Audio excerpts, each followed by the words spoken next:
ni Maria Makiling. Mahabang panahon na ang nakalipas. Sa probinsyanong Laguna, nakatayo ang magandang bundok Makiling. Doon, nakatira si Maria Makiling, isang maganda at mabait na diwata. Siya ay tagapag-alaga ng bundok. Ang mga puno ay luntian at ang mga ilog ay malinaw. At ang mga hayop ay ligtas dahil sa kanya.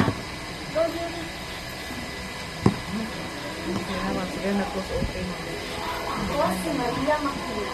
Ang bundok na ito, aking tahanan. Ang sino mang may mabuting puso at estadong kalikasan ay tutulungan ko. Ngunit kung mapagsamantala at masakit ay paparasahan ko!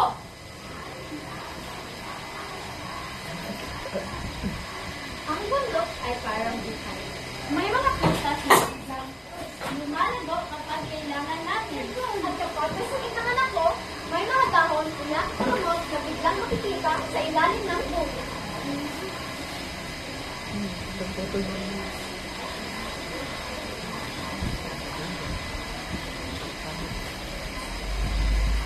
Ang hirap ng buhay! Walang mahalap ng pagkain! Walang mahalap ng pagkain! Walang may tutulong! Huwag kang matakot, Juan. Nakikita ko ang iyong sipag at kabutihan. Kumuha ka ng mga luya at punas sa aking radin. Salamat yun ay para sa iyo. Salamat po. Hindi ko po ito makakalimutan. Babayaran ko pa ang ito sa pamamagitan paging mabuti sa isang tao. Ang tunay na kabayaran ay ang iyong pagmamahal at pag-aalaga sa kalikasan. Huwag kang magsayang ni maghinako. Salamat po. No.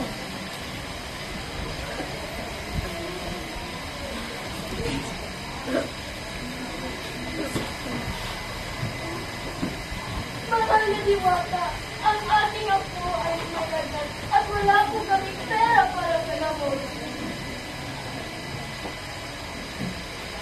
Gamitin mo to at turuan mo ang mga bata na alagaan ng bundok. Ang kalikasan ay ating ina. Salamat po! Ikaw po ang puri ang kaya ng mundo.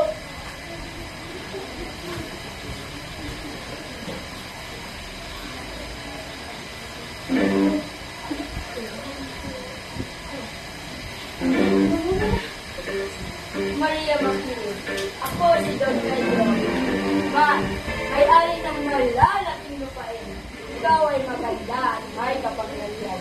Pakaslan mo ako at bibigyan kita ng gintong palansyo at lahat ng kayamanan. Pamahin, Don Pedro, pero hindi ko kailangan ng iyong gusto. Ang pag-ibig ay bibinibili.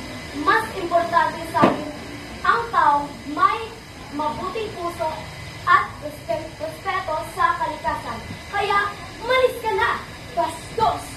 Tatanggihan mo ako, isang mayaman, makikita mo, magsisisi ka. Dahil sa pagmamataas ni Don Pedro, nagtanim siya ng galit.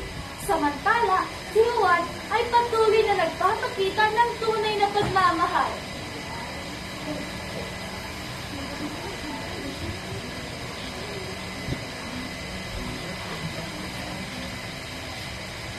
Maria Makiling, may hinahanda po special para sa iyo. Araw-araw kita iniisip kahit mahirap ako. Puno ng langit ng puno ng langit ng piling at sa lamig walang hangin. Sa iyong piling ako'y nakakaliw. Iniiwas sa tumibig kong ito. Juan, ang iyong puso ay ganusay. Hihira ko lang nakikita ang mga tulad mo. Ngunit, bilang isang diwata, hindi ko kayang iwan ang bundok. Ganun ba, Maria? Pero, accept ko pa rin na tayo'y magkaibigan lamang. Dahan-dahan. Unti-unti, nagkaroon ng pag-ibig, ginawan at ngunit ang pag-ibig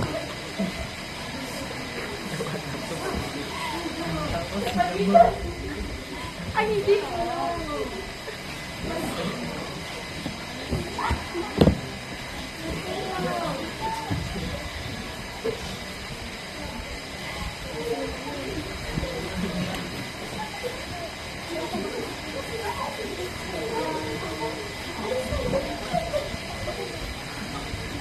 Magandang Grabe yung kabaitan ni Maria, no? Pero maniniwala ba kayo na meron pa rin hindi nagpapasalamat o naniniwala? May sunog sa baryo at bigla na lang nawawala ang aming mga panalig. Siguro galit si Maria makinig sa atin. O baka susunog na tayo dahil may mga tao sa team. Tama, siya nga. Siya ang dapat nating piliting lumayas o paparusahan. Huwag siyang tumulong sa atin ng kailangan natin. Matagal ko nang tinulungan kayo. Binigyan ko kayo ng gamot, mga prutas, at proteksyon. Ngunit, dahil sa inyong inggit, takot, at pagkawalan ng pasasalamat, ako ay aalis na. Ang bundok ay magiging tahimik. Ang mga prutas at gulay ay mahirap nang makuha. Sana matutuhan niyong magpasalamat. Kaya huwag po! At mula noon, si Maria Makiling ay naninirahan ng tahimik sa bundok Makiling. Kapag may nakikita kayong hugis babae na ulap sa tuktok ng bundok, iyon siya. Nagmamasid at naghihintay na magbago ang mga tao.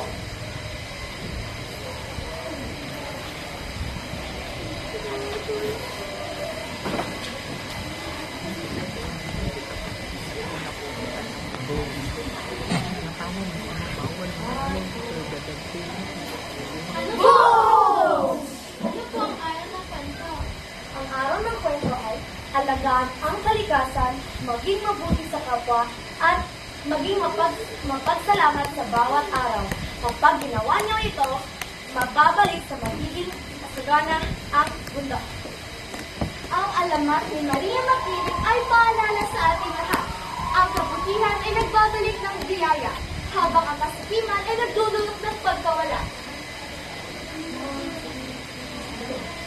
Respeto sa kalikasan, kabutihan sa kapwa, pasasalamat sa bawat araw. Bash, bash, bash, bash, bash, bash,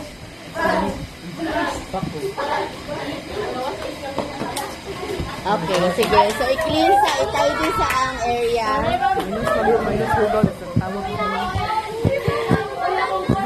Sige na, girls. Sige, yun sa. Ano magandang